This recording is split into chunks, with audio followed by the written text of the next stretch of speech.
കർണാടകയിലെ ഷിരൂരിൽ മണ്ണിടിച്ചിലിൽ കാണാതായ കോഴിക്കോട് സ്വദേശി അർജുനായി ഇന്ന് ഗംഗാവലിപ്പുഴയിൽ തെരച്ചിൽ പുനരാരംഭിക്കും.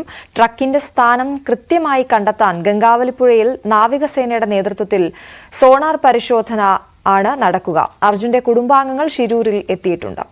ഷിരൂരിൽ നിന്നും കെ.വി. ബൈജു നമുക്കൊപ്പം ചേരുന്നു. Baiju, good morning. നമ്മൾ വീണ്ടും ആ തെരച്ചിൽ, അർജുനായുള്ള തെരച്ചിൽ, അവിടെ കാണാതായവർക്കായുള്ള തെരച്ചിൽ പുനരാരംഭിക്കുമ്പോൾ പ്രതീക്ഷ കൈവിടുന്നില്ല. ഇപ്പോഴും എന്താണ് കുടുംബാംഗങ്ങൾ പറയുന്നത്? ഏത് രീതിയിലാണ് തെരച്ചിൽ ഇന്ന് നടത്തുക?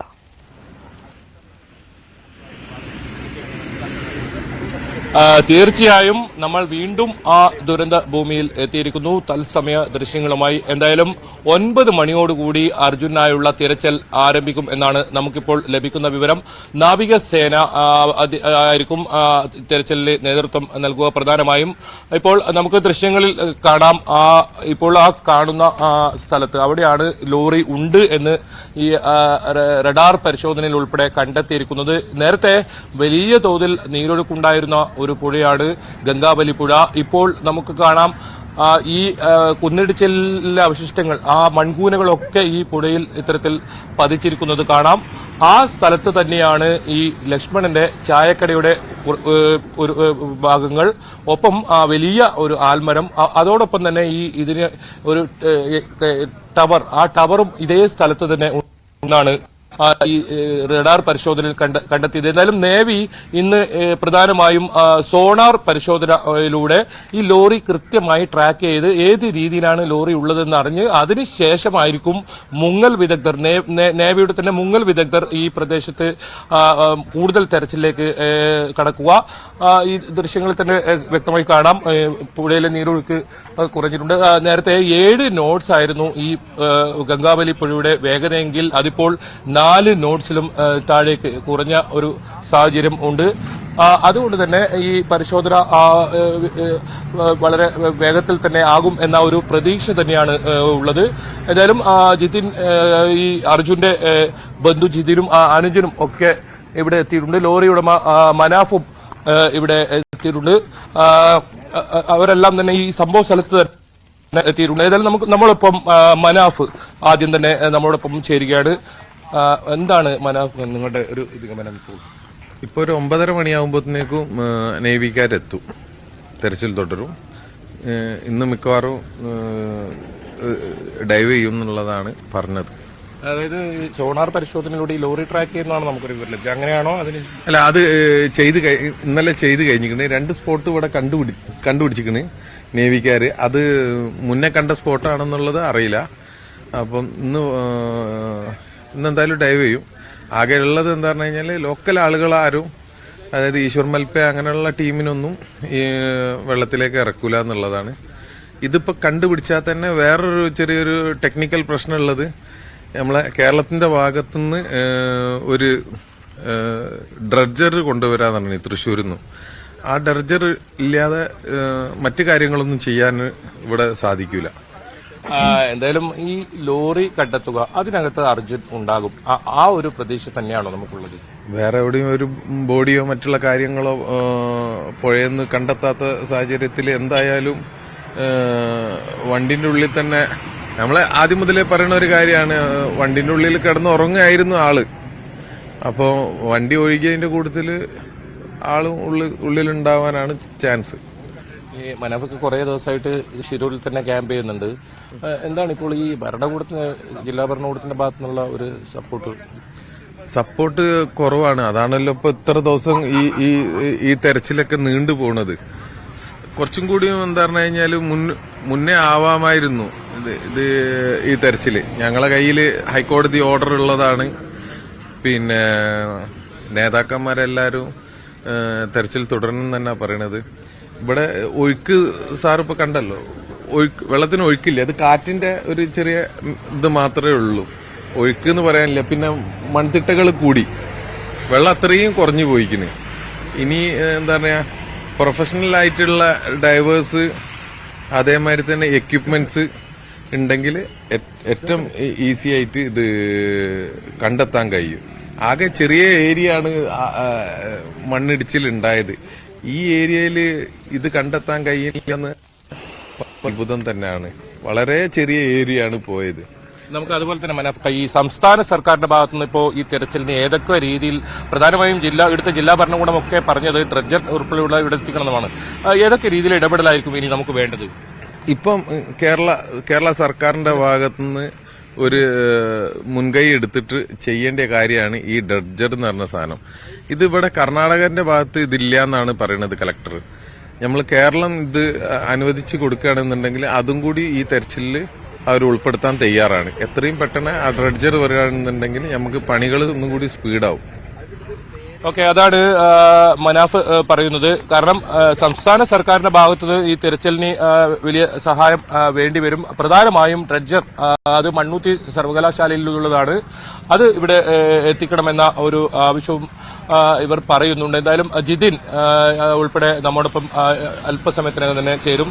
ജിതിൻ ഉൾപ്പെടെ ഇവിടെ എത്തിയിട്ടുണ്ട്. ഏതായാലും കഴിഞ്ഞ ദിവസമാണ് ജിതിൻ ഇത്തരത്തിൽ ന്യൂസ് 8നോട് വെളിപ്പെടുത്തിയത്. ഈ തിരച്ചിൽ പുനരാരംഭിച്ചില്ലെങ്കിൽ കുടുംബം ഉൾപ്പെടെ, അതായത് അർജുന്റെ ഭാര്യയും അമ്മയും ഒക്കെ അടക്കുന്ന കുടുംബം ഉൾപ്പെടെ ഈ ശിരൂരിൽ എത്തും എന്ന തരത്തിൽ ഒരു കാര്യം പറഞ്ഞത്.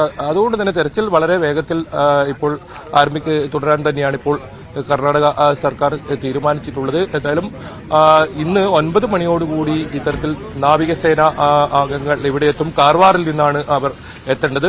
അവർ എത്തിക്കഴിഞ്ഞാൽ ആദ്യം തന്നെ ഈ ലോറി ട്രാക്ക് ചെയ്യുന്ന ഒരു സാഹചര്യത്തിലേക്കായിരിക്കും പോവുക. അതിനുശേഷമായിരിക്കും മുങ്ങൽ വിദഗ്ധർ, അത് മനാഫ് നേരത്തെ സൂചിപ്പിച്ചതുപോലെ തന്നെ ഇന്ന് ഉച്ചയ്ക്ക് ശേഷം തന്നെ മുങ്ങൽ വിദഗ്ധർ ഈ മേഖലയിൽ എത്തി പരിശോധന നടത്തും എന്നാണ് പറഞ്ഞത്. വളരെ വേഗത്തിൽ തന്നെ ഈ പരിശോധന ഉണ്ടാകുന്ന ഒരു സാഹചര്യം ഉണ്ട്. എന്തായാലും ജിതിൻ ഇപ്പോൾ നമ്മോടൊപ്പം ഏതായാലും ഇപ്പോൾ അല്പസമയത്തിനകം തന്നെ ചേരും. ഈ നമുക്ക് ആ ദൃശ്യങ്ങളിൽ ഇപ്പോൾ കാണാം.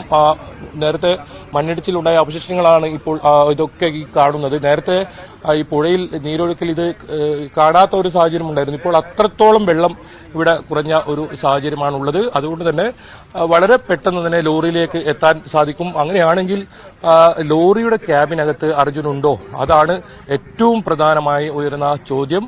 അതാണ് ഇനി കണ്ടെത്തേണ്ടത്. അതല്ല, ഈ സമീപത്ത് നമുക്ക് ദൃശ്യങ്ങളിൽ തന്നെ കാണാം, ഈ മൺകൂനയിലോ മറ്റോ ഇങ്ങനെ ഏതെങ്കിലും തരത്തിൽ അപകടപ്പെടുന്ന സാഹചര്യം ഉണ്ടോ എന്നതും. ഏതായാലും ജിതിൻ ഇപ്പോൾ നമ്മോടൊപ്പം ചേരുകയാണ്. ജിതിൻ ഇന്ന് രാവിലെയാണ് ഇവിടെ എത്തിയത്. ജിതിൻ, എന്താണ് നമുക്ക് ഇപ്പോൾ ഇതിലൊരു പ്രതീക്ഷയുള്ളത്? പ്രതീക്ഷയുള്ളത് എല്ലാവർക്കും കാണുന്നത് പോലെ തന്നെ വെള്ളത്തിന്റെ ഒഴുക്ക് ക്രമാതീതമായിട്ട് കുറഞ്ഞിട്ട്, ക്രമാതീതമായിട്ട് ഒഴുക്ക് ഇല്ല എന്ന രീതിയിൽ തന്നെ പറയാം. കാരണം നിങ്ങൾക്ക് റിവേഴ്സ് ഒഴുകുന്ന രീതിയിലുള്ള ഒരു ഫീലിംഗ് ആണ് തോന്നുന്നത്. നദിയിലെ ജലനിരപ്പ് വളരെയധികം കുറഞ്ഞിട്ടുണ്ട്. മൺകൂമ്പാരങ്ങൾ പുതുതായിട്ട് രൂപപ്പെട്ടിട്ടുണ്ട്. ഇത് റൈറ്റ് ടൈമാണ്. ഇത് ഏറ്റവും അനുയോജ്യമായ സമയം തന്നെയാണ് തിരച്ചിൽ പുനരാരംഭിക്കാനുള്ള. തീർച്ചയായിട്ടും അധികാരികൾ ഇത് മനസ്സിലാക്കുകയും തിരച്ചിൽ ശക്തിയായിട്ട് പുനരാരംഭിക്കുകയും ചെയ്യുമെന്ന് തന്നെയാണ് പ്രതീക്ഷ. നമുക്ക് ഈ സംസ്ഥാന സർക്കാരിന്റെ ഭാഗത്തുനിന്ന് ഏതൊക്കെ രീതിയിലുള്ള സഹായമാണ് ഇപ്പോൾ വേണ്ടത്? ആ ഡ്രഡ്ജർ കൊണ്ടുവരുന്നതിൽ ഒരു സാങ്കേതികത്വം ഇപ്പം ബുദ്ധിമുട്ടുണ്ടെന്ന് മനസ്സിലാക്കിയിരിക്കുന്നു. അത് ഒന്നുകൂടി ക്ലാരിഫൈ ചെയ്തിട്ട് ഇവരെ അറിയിക്കുകയാണെങ്കിൽ, കാരണം അന്ന് പറഞ്ഞത് ഇത് 4 നോട്ടിൽ ഇറക്കാൻ പറ്റും എന്നുള്ള രീതിയിലാണ് പറഞ്ഞിട്ടുണ്ടായിരുന്നത്. പക്ഷേ ഇപ്പോൾ 4 നോട്ടിലും കുറഞ്ഞ സ്ഥിതിക്ക് ആ മിഷൻ ഇവിടെ ഉപകാരപ്പെടും എന്ന് തന്നെയാണ് ഞാൻ കരുതുന്നത്. ഇതിനിപ്പോൾ നമ്മൾ അതുപോലെ തന്നെ ഈ ലോറി ട്രാക്ക് ചെയ്തിട്ടുണ്ട്. ലോറിക്കകത്ത് തന്നെ അർജുൻ ഉണ്ടാവും, ആ ഒരു പ്രതീക്ഷ തന്നെയാണ് ഉള്ളത്. ആ ഒരു പ്രതീക്ഷ, ശുഭാപ്തി വിശ്വാസം ഇപ്പോഴും നിലനിൽക്കുന്നുണ്ട്. കാരണം അത് നമ്മുടെ ഒരു പ്രതീക്ഷയാണത്. ആ പ്രതീക്ഷയ്ക്ക് ഇതുവരെ ഒരു മങ്ങൽ ഏറ്റിട്ടില്ല. അല്ലെങ്കിൽ പിന്നെ അടുത്ത ഓപ്ഷൻ എന്ന് പറഞ്ഞാൽ ഈ കൂമ്പാരങ്ങൾ തന്നെയാണ് ഉള്ളത്. ഇനി ഇപ്പോൾ ഇവിടുത്തെ ജില്ലാ ഭരണകൂടം ഏതെങ്കിലും തരത്തിൽ ബന്ധുക്കളുമായി സംസാരിച്ചിട്ടുണ്ടോ? ഏതൊക്കെ രീതിയിലാണ് ഇന്ന് തെരച്ചിൽ? ആ രീതിയിൽ എന്തെങ്കിലും നമുക്ക് അറിയിച്ചിട്ടുണ്ടോ? ഇല്ല അറിയിച്ചിട്ടില്ല. നമുക്ക് നിലവിൽ ഏതെങ്കിലും തരത്തിൽ നിങ്ങളുമായി ബന്ധപ്പെട്ടിട്ടില്ല. ഇല്ല. ഇപ്പൊ നമ്മൾ പ്രധാനമായ ആവശ്യം ഉന്നയിക്കുന്നത് ഈ നമ്മൾ നേരത്തെ കണ്ടെത്തിയ ആ സ്ഥലം, അവിടെ തെരച്ചിൽ നടത്തണം എന്നല്ലേ? അതെ. അവര് അന്ന് മേജർ ഇന്ദ്രബാലൻ സാറും സംഘവും നടത്തിയ റിപ്പോർട്ട് പ്രകാരം തന്നെയായിരിക്കും അവർ തിരച്ചിൽ പുനരാരംഭിക്കുക എന്നാണ് ഞാൻ കരുതുന്നത്. അതാണ് ജിതിൻ ഇന്ന് രാവിലെയാണ് ഇവിടെ എത്തിയത്. ജിതിനൊപ്പം അർജുന്റെ സഹോദരനും ഇവിടെ എത്തിയിട്ടുണ്ട്. എന്തായാലും വലിയ പ്രതീക്ഷ, അവസാന പ്രതീക്ഷ എന്ന് നമുക്ക് ഒരുപക്ഷെ പറയാം. ഇനി വൈകുകയാണെങ്കിൽ അത് ഏത് രീതിയിലായിരിക്കും കാലാവസ്ഥ അനുകൂലമാവുക, അതൊക്കെ വലിയ ഘടകം തന്നെയാണ്. അതുകൊണ്ട് ഈ തിരച്ചിൽ വളരെ വേഗത്തിലാക്കണം, അതിനായുള്ള അത്യാധുനിക സംവിധാനങ്ങൾ ഇവിടെ എത്തിക്കണം എന്ന ഒരു ആവശ്യം തന്നെയാണ് ബന്ധുക്കൾ ഉൾപ്പെടെ പറയുന്നതും. അതാണ് ബൈജു, ഏറ്റവും പ്രധാനപ്പെട്ട കാര്യവും അത് തന്നെയാണ്. ഇന്ന് എപ്പോഴും ഈ തെരച്ചിലിനായി ഇറങ്ങുമ്പോൾ ഈ നദിയുടെ ഗതി മാറുന്ന ഒരവസ്ഥ നമ്മൾ കാണുന്ന പോലെയല്ല. അടിയൊഴുക്ക് വലിയ രീതിയിൽ എപ്പോഴും തെരച്ചിലിനെ ബാധിച്ചിട്ടുണ്ട്. ഇന്ന് അങ്ങനെ ഉണ്ടാകില്ല എന്ന് നമുക്ക് തീർച്ചപ്പെടുത്തി പറയാമെന്നാണ് ബൈജുവിന്റെ വാക്കുകളിൽ നിന്ന് മനസ്സിലാകുന്നത്. ഒപ്പം നേരത്തെ മനാഫ് സൂചിപ്പിച്ചതുപോലെ ഇന്നിപ്പോൾ സൈന്യത്തിന്റെ രീതിയിലുള്ള തെരച്ചിൽ, നേവിയുടെ തെരച്ചിൽ നടക്കുമെന്ന് പറയുമ്പോഴും ഈ നാട്ടുകാരുടെ അല്ലെങ്കിൽ പ്രദേശവാസികളുടെ കൂടി ഒരു സാമീപ്യം അല്ലെങ്കിൽ തെരച്ചിലൊരു സഹായം അവർ പ്രതീക്ഷിച്ചിരുന്നു. പക്ഷെ അതില്ല എന്നുള്ളത് അവർക്കൊരു സങ്കടമുണ്ടാക്കുന്ന കാര്യം കൂടിയാണല്ലേ. പ്രത്യേകിച്ച് ഈശ്വർ മാൽപ്പയെ പോലെയുള്ള ആളുകൾ ആ സംഘത്തിൽ ഉണ്ടാകണമെന്ന് അവർ ആഗ്രഹിക്കുന്നുണ്ട്.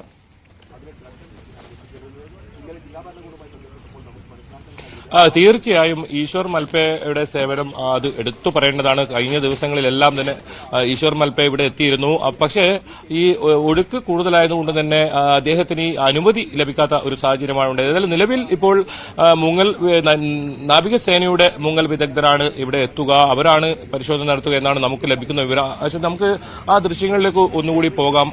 നേരത്തെ നമ്മൾ കണ്ട മല ഇടിച്ചലിന്റെ ആ ദൃശ്യങ്ങളാണ് നമുക്ക് ഇപ്പോൾ കാണുന്നത്. അവിടെ ആ ടവറൊക്കെ അവിടെ കാണാം. മാത്രമല്ല നമുക്ക് ഈ കരയിലെ ഒരു ദൃശ്യം കൂടി കാണേണ്ടതുണ്ട്. നേരത്തെ ലക്ഷ്മണൻ എന്ന് പറയുന്ന ലോറിക്കാരുടെ പ്രിയപ്പെട്ട ലക്ഷ്മണൻ, അദ്ദേഹത്തിന്റെ കടയുണ്ടായിരുന്ന ഒരു സ്ഥലം, അതൊക്കെ വെറും ഒരു നിരപ്പായ സ്ഥലമായി മാറിയിരിക്കുന്നു. അവിടെ എന്തെങ്കിലും ഒരു വസ്തുക്കൾ ഉള്ളതായി ഒരു സൂചന പോലും ഇല്ലാത്ത രീതിയിൽ അവിടെയാണ് 8 പേരുടെ മൃതദേഹം ലഭിക്കുന്ന ഒരു സാഹചര്യം ഉണ്ടായത്. ഇനി അർജുൻ മാത്രമല്ല, അതിനൊപ്പം കന്നഡികരായ 2 പേർ കൂടിയുണ്ട്, ലോകേഷും ജഗന്നാഥും. അവരെയും കണ്ടെത്തേണ്ടതുണ്ട്. അതിനായുള്ള തിരച്ചിൽ കൂടിയാണ് നടത്തേണ്ടത്. എന്തായാലും ഹൈക്കോടതി കഴിഞ്ഞ ആഴ്ച ഈ കേസ് പരിഗണിച്ചപ്പോൾ വളരെ ശക്തമായി തന്നെ ഈ തെരച്ചിൽ പുനരാരംഭിക്കണമെന്നും 3 പേരെ, അതായത് കാണാതായ 3 പേരെയും കണ്ടെത്താനുള്ള ഈ നടപടി ഏതൊക്കെ രീതിയിലാണ് ഇതൊക്കെ തെരച്ചിലിന്റെ പുരോഗതി എന്നൊക്കെ അറിയിക്കണമെന്നും ഒക്കെ ഹൈക്കോടതി പറഞ്ഞിരുന്നു. ഇന്നലെ ഈ കേസ് 68ാമത്തെ കേസായാണ് ഇത് ഉണ്ടായിരുന്നത്. അതുകൊണ്ട് തന്നെ സമയം വൈകിയതുകൊണ്ട് ഈ കേസ് ഇന്നലെ പരിഗണിച്ചില്ല. അത് ഇനി ഏത് ദിവസത്തേക്ക് മാറ്റിവെച്ചെന്ന കാര്യം നമുക്ക് ഇന്നേ അറിയാൻ പറ്റുമോ. ഏതായാലും ഹൈക്കോടതിയുടെ നിരീക്ഷണം ഈ കാര്യത്തിൽ ഉണ്ട് എന്ന കാര്യത്തിൽ ഉറപ്പാണ്. ഏതായാലും വളരെ ഒരു ഇടവേളയ്ക്ക് ശേഷമാണ് ഇപ്പോൾ വീണ്ടും ഈ തെരച്ചിലായി ഇപ്പോൾ കർണാടക സർക്കാർ രംഗത്തിറങ്ങുന്നത്. ഏതായാലും ഇന്ന് ഈ സോണാർ ഉപയോഗിച്ച് ലോറി കൃത്യമായി ഏത് നിലയിലാണ് ലോറി ഉള്ളതെന്നൊക്കെ വിവരങ്ങൾ ഇന്ന് ലഭിക്കും. അതിനുശേഷം നാളെ ആയിരിക്കും ഊർജിതമായ ഒരു തെരച്ചിൽ ഉണ്ടാവുക എന്നാണ് നമുക്ക് മനസ്സിലാക്കാൻ സാധിക്കുന്നത്. ഈ ലോറി കരയിലേക്ക് എടുക്കുക, ലോറിയുടെ ക്യാബിനകത്ത് അർജുൻ ഉണ്ടോ എന്നതാണ് ഏറ്റവും പ്രധാനം. അത് തന്നെയാണ് ഈ രക്ഷാ ദൌത്യ സംഘങ്ങൾ മുൻകൈ കൊടുക്കുന്നതും. എന്തായാലും ഈശ്വർ മൽപ്പ അതാണ് അർജുനായുള്ള തെരച്ചിൽ ഗംഗാവലിപ്പുഴയിൽ ഇന്ന് പുനരാരംഭിക്കുമ്പോൾ നാവികസേന അങ്ങോട്ടേക്ക് എത്തുമ്പോൾ പ്രതീക്ഷ കൈവിടുന്നില്ല കുടുംബം എന്നുള്ളതാണ്. ആ ട്രക്കിനകത്ത് തന്നെ അർജുൻ ഉണ്ടാകും എന്ന പ്രതീക്ഷ അവർ വെക്കുന്നു. കാരണം നേരത്തെ മനാഫൊക്കെ പറഞ്ഞതുപോലെ ഏതെങ്കിലും രീതിയിൽ അർജുൻ അവിടെ നിന്നും ഒഴുകിപ്പോയിട്ടുണ്ടെങ്കിൽ എവിടെയെങ്കിലും പ്രദേശവാസികൾക്കടക്കം നേരത്തെ തന്നെ നിർദ്ദേശങ്ങളൊക്കെ നൽകിയിരുന്നു. ഇത്തരത്തിൽ ഏതെങ്കിലും മൃതദേഹം കിട്ടുകയാണെങ്കിൽ അറിയിക്കണം, അധികൃതരെ അറിയിക്കണം എന്ന രീതിയിൽ. ഒരിടത്തും മൃതദേഹം കണ്ടെത്താനായിട്ടില്ല, അർജുനെ കണ്ടെത്താനായിട്ടില്ല. അതുകൊണ്ട് തന്നെ ആ ട്രക്കിനകത്ത് തന്നെ അർജുൻ ഉണ്ടാകാം എന്ന പ്രതീക്ഷയിലാണ് ഇന്ന് തെരച്ചിൽ അവിടെ നടക്കുന്നത്. ബൈജു തുടരുന്നുണ്ട്. ബൈജുവിലേക്ക് ഞാൻ വരാം. ഇപ്പോൾ നമ്മൾ ദൃശ്യങ്ങളിൽ കാണുന്ന ഈ മൺകൂന, എത്രയോ ദിവസം നമ്മൾ തെരച്ചിൽ നടത്തുകയും മലയാളം മാധ്യമങ്ങളടക്കം അവിടെ എത്തി ക്യാമ്പ് ചെയ്തുകൊണ്ട് പ്രേക്ഷകരിലേക്ക് ഈ ദൃശ്യങ്ങളൊക്കെ എത്തിച്ചതുമാണ്. ഒരു സമയത്ത് ട്രക്കിനടുത്തേക്ക് വരെ എത്താൻ ആകുന്ന സാഹചര്യത്തിലേക്കൊക്കെ കാര്യങ്ങൾ നീങ്ങിയെങ്കിലും ഈ ഗംഗാവലിപ്പുഴയുടെ ഒരു സ്വഭാവം അത് എപ്പോഴും ഒരുപോലെയല്ല എന്നുള്ളതാണ്. നമ്മൾ ഈ കാണുന്ന രീതിയിലുള്ള ഒഴുക്കല്ല, അതിൻ്റെ അടിയൊഴുക്ക് അത്രത്തോളം ഉണ്ട് എന്നുള്ളതാണ്. നമ്മൾ പല സാങ്കേതിക പദങ്ങളും പഠിച്ചത് തന്നെ, ഒഴുക്കിൻ്റെയൊക്കെ സാങ്കേതിക പദങ്ങൾ, അതിൻ്റെ വേഗത, തീവ്രതയൊക്കെ പഠിച്ചത് തന്നെ ഒരുപക്ഷെ ഈ ഷിരൂരിൽ അർജുനെ കാണാതായത് മുതലായിരിക്കും. മലയാളി അത്രത്തോളം അടുത്ത് നിന്ന് ഒരു രക്ഷാപ്രവർത്തനം അറിയാൻ താല്പര്യം കാണിച്ചൊരു രക്ഷാപ്രവർത്തനമായിരുന്നു ഷിരൂരിൽ നടന്നത്. ബൈജു, ഈ ഇപ്പോൾ നമ്മൾ ദൃശ്യങ്ങളിൽ കാണുന്ന നദിക്കടിയിൽ രൂപപ്പെട്ടിരിക്കുന്ന ഈ മൺതിട്ട, അത് അവിടെ തെരച്ചിൽ നേരത്തെ നടത്തിയ പ്രദേശമാണല്ലോ. അപ്പം ഇന്നിപ്പോൾ 2 സ്ഥലങ്ങളാണ് ഏറ്റവും പ്രധാനമായും കേന്ദ്രീകരിക്കുന്നതെന്ന് നേരത്തെ മനാഫ് പറയുകയും ചെയ്തു. നമ്മൾ ഈ കാണുന്ന പ്രദേശം തന്നെയാണോ അത്? ഈ ഇപ്പോൾ നമ്മൾ ക്യാമറയിൽ പ്രേക്ഷകരുമായി പങ്കുവച്ചുകൊണ്ടിരിക്കുന്ന ഈ പ്രദേശത്ത് തന്നെയാണോ നദിയിൽ തെരച്ചിൽ നടത്തുക?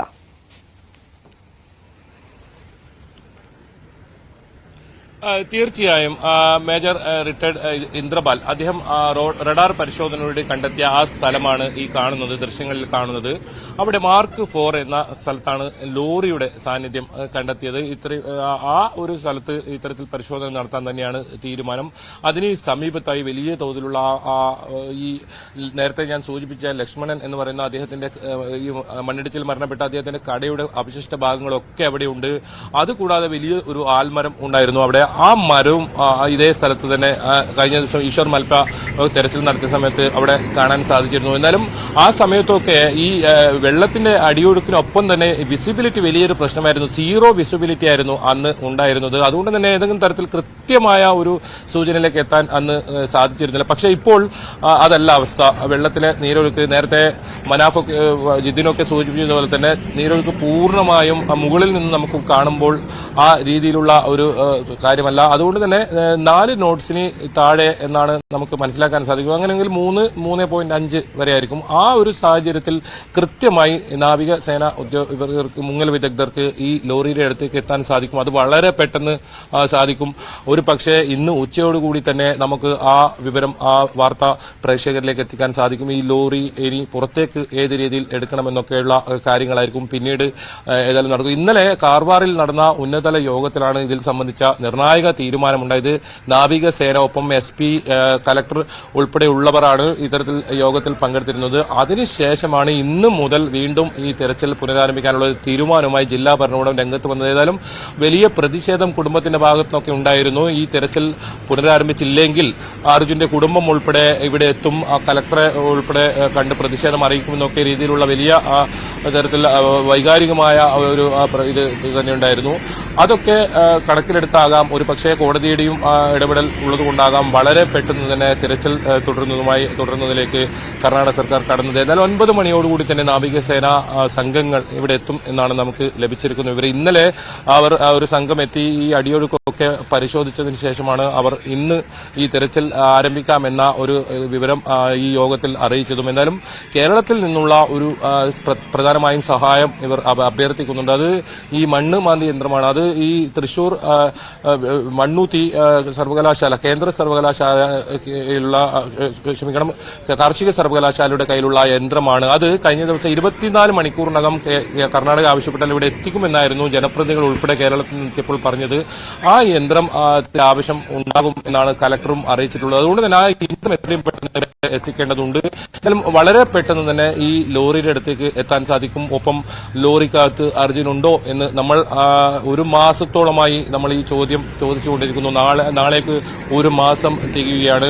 അതായത് കഴിഞ്ഞ മാസം 16-ാം തീയതിയാണ് ഇത്തരത്തിലുള്ള ഒരു സംഭവം ഉണ്ടായത്. അതുകൊണ്ട് തന്നെ വളരെ ദിവസം വൈകിയിരിക്കുന്നു. ഇനിയും ഈ തെരച്ചിൽ വൈകിയാണെങ്കിൽ അത് ഏത് രീതിയിലായിരിക്കും, നമുക്ക് അർജുനെ തിരിച്ചു കിട്ടുമോ എന്ന രീതിയിലൊക്കെ ഈ വിഷയത്തിൽ നേരത്തെ ഒരുപാട് പേർ, വിദഗ്ധരുടെ അടക്കം കമന്റുകൾ വന്നതാണ്. അതായത് അർജുന്റെ ലോറി ഇത്തരത്തിൽ വലിയൊരു മണ്ണിടിച്ചിലുണ്ടായി, ലോറി മണ്ണും വലിയ മരങ്ങളും ടവറും ഒക്കെ അടക്കം, ഈ കടയും ഒക്കെ അടക്കം ഇങ്ങനെ ഈ ഗംഗാവലി പുഴയിലേക്ക് വീണപ്പോൾ ഒരു പക്ഷേ അർജുന്റെ ട്രക്ക് ആ സമയത്ത് തന്നെ മണ്ണിനടിയിൽ പെട്ടിട്ടുണ്ടെങ്കിൽ അത് തുറന്നു പോയി കാണില്ല, ആ ക്യാബിൻ ഇപ്പോഴും തുറന്നിരിക്കില്ല എന്നുള്ള ഒരു പ്രതീക്ഷയുണ്ടല്ലോ. ആ പ്രതീക്ഷയാണ് ഇപ്പോഴും കുടുംബം വെക്കുന്നത്. അത്തരത്തിലൊരു സാഹചര്യം അവിടെ ഉണ്ട് എന്ന് തന്നെ നമുക്ക് പ്രതീക്ഷിക്കാമോ? കാരണം അതിനകത്ത് തന്നെ അർജുൻ ഉണ്ടാകുമെന്ന് അവർ പ്രതീക്ഷിക്കുമ്പോൾ വലിയ ഒഴുക്കുള്ള ഗംഗാവലി പുഴയിൽ ആ ട്രക്കിന്റെ ക്യാബിൻ തുറക്കാതെ അർജുൻ അതിനകത്ത് തന്നെ ഉണ്ടാകും എന്ന പ്രതീക്ഷ, അതിന് എത്രത്തോളം സാധ്യത കൊടുക്കേണ്ടതുണ്ട്?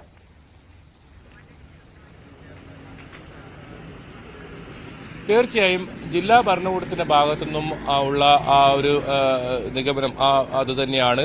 മാത്രമല്ല രക്ഷാ ദൌത്യ സംഘങ്ങളും വിലയിരുത്തുന്നത് ആ രീതിയിൽ തന്നെയാണ്. ഈ ട്രക്കിനകത്ത്, ഈ ക്യാബിനകത്ത് നേരത്തെ തന്നെ പുറത്തുവന്ന വിവരമാണ്, മറ്റൊരു ഡ്രൈവർ ഈ അർജുൻ ഈ വാഹനത്തിനകത്ത് കിടക്കുന്നത് കണ്ടതും അദ്ദേഹം വിളിച്ചുകൊണ്ടെത്തുമ്പോൾ താൻ ഇവിടെ അല്പനേരം വിശ്രമിച്ചിട്ട് മാത്രമേ യാത്ര ചെയ്യുന്നുള്ളൂ എന്ന് പറയുന്നതും ഒക്കെ നേരത്തെ വന്ന വിവരങ്ങൾ ആണ്.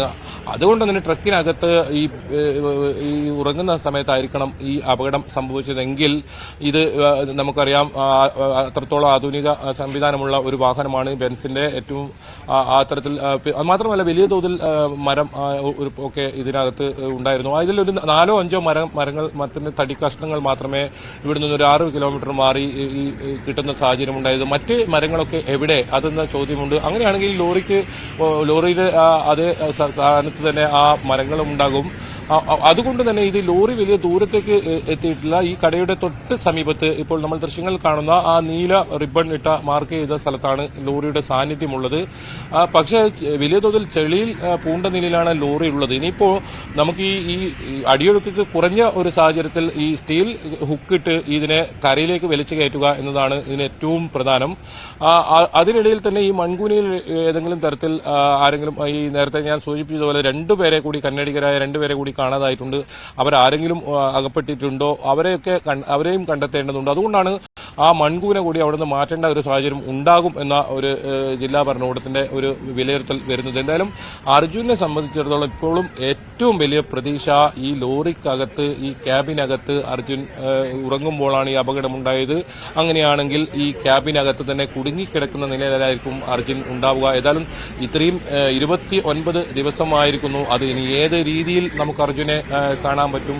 ഏതായാലും കേരളം അത്രത്തോളം പ്രതീക്ഷയോടെ അവസാനമായെങ്കിലും അർജുനെ കാണാം. കാരണം ഇപ്പോൾ ഇത് കേരളത്തിലെ ഓരോ ആളുകളുടെയും ഒരു വീട്ടിലെ ഒരു സ്വന്തം അംഗം പോലെയാണ് അർജുനെ കാണുന്നത്. നമുക്കറിയാം വയനാട് വലിയ തോതിലുള്ള ദുരന്തമുണ്ടായി. അവരൊക്കെ കഴിഞ്ഞ ദിവസങ്ങളിലൊക്കെ അർജുന്റെ ഈ വാർത്ത ഇത്രത്തോളം അപകടത്തിൽ മരണപ്പെട്ടവരൊക്കെ അർജുന് വേണ്ടി പ്രാർത്ഥിക്കുകയും ഒക്കെ ചെയ്തതായ വിവരം നമുക്ക് വരുന്നുണ്ട്. കാരണം അടുത്ത കുട്ടികൾ പോലും പറയുന്നുണ്ടായത് ഈ നമുക്ക് ഭാവിയിൽ ആരാവണമെന്ന് ചോദിച്ചപ്പോൾ ലോറി ഡ്രൈവർ ആവണമെന്നായിരുന്നു നേരത്തെ ആഗ്രഹമെങ്കിൽ ഈ അർജുന്റെ ഈ വാർത്ത കേട്ടതോടുകൂടി ബസ് ഡ്രൈവർ ആകണമെന്നൊക്കെ പറയുന്ന തരത്തിലുള്ള വളരെ വൈകാരികമായ ഇപ്പോൾ അവിടെ ഉണ്ടായിരുന്ന അപകടത്തിൽ രക്ഷപ്പെട്ടവരൊക്കെ പറയുന്ന സാഹചര്യം. ആ രീതിയിൽ അവരൊക്കെ വലിയ തോതിൽ പ്രാർത്ഥനയോടെ കൂടി കഴിഞ്ഞ സമയത്തായിരിക്കണം അവരൊക്കെ ഒരു രാത്രി കൊണ്ട് ഇല്ലാതായത്. ഈ ദുരന്തത്തിന് തൊട്ടു പിന്നാലെയാണ് വയനാട് ഇത്തരത്തിൽ കേരളത്തെ സംബന്ധിച്ചിടത്തോളം അത്രത്തോളം താങ്ങാൻ കഴിയാത്ത രീതിയിലുള്ള വലിയ അപകടം ഉണ്ടായത്. എന്തായാലും അർജുൻ എവിടെ എന്ന ചോദ്യം നമ്മൾ ചോദിക്കാൻ തുടങ്ങിയിട്ട് ഇപ്പോൾ നമ്മൾ ശിരൂരിലാണുള്ളത്. ഇവിടെ തന്നെ വീണ്ടും നമ്മൾ എത്തിയിരിക്കുന്നു. 29 ദിവസമായിരിക്കുന്നു. എന്തായാലും ഇപ്പോൾ കർണാടക സർക്കാരിന്റെ ഭാഗത്തുനിന്ന് ഏതായാലും ഈ അനുകൂലമായ ഒരു തീരുമാനം, അത് തിരച്ചിൽ വീണ്ടും പുനരാരംഭിക്കും എന്നത് വലിയ ആശ്വാസമാണ്. അത് കുടുംബത്തെ സംബന്ധിച്ചിടത്തോളം. ഒപ്പം നമുക്ക് നേരത്തെ പറഞ്ഞതുപോലെ തന്നെ കേരളത്തിലെ ഒരുപാട് ആളുകൾ എന്താണ് ഇവിടെ ഈ സംഭവിക്കുന്നത്, ഏത് രീതിയിലാണ് അർജുനുള്ളത്, ഇതൊക്കെ അവർക്കും ആകാംക്ഷയുണ്ട്. അവരും വലിയ പ്രാർത്ഥനയിലൂടെയായിരുന്നു കഴിഞ്ഞ ദിവസങ്ങളെല്ലാം കഴിഞ്ഞത്. എന്തായാലും 9 മണിയോടുകൂടി തന്നെ ഈ തിരച്ചിൽ പുനരാരംഭിക്കും എന്നാണ് നമുക്ക് ലഭിക്കുന്ന വിവരം. ശരി, KV ബൈജു ആണ് ഷിരൂരിൽ നിന്നും തത്സമയം വിവരങ്ങൾ നൽകിയത്.